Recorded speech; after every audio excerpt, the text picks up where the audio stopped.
So I think because the pendulum swung so far the other way, which was like people essentially have been doing crazy things for a very long time, trying to sell something and make people feel worse.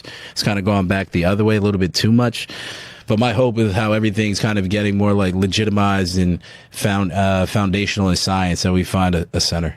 Kind of refreshing to hear you talk about like that from the male perspective, though, because you never really hear men talk about their experience with being on the receiving end of that. Yeah. And especially with the dysmorphia stuff. My boys talk about, I've talked about it with my brothers, I've talked about it with some of my clients, I've talked about it with some of my friends. It's a real thing, but it's just not discussed in the same manner. There have been some outlets that have covered it slightly, but this is why the kind of the fitness wellness industry needs to change, because it is trying to essentially prey on shame.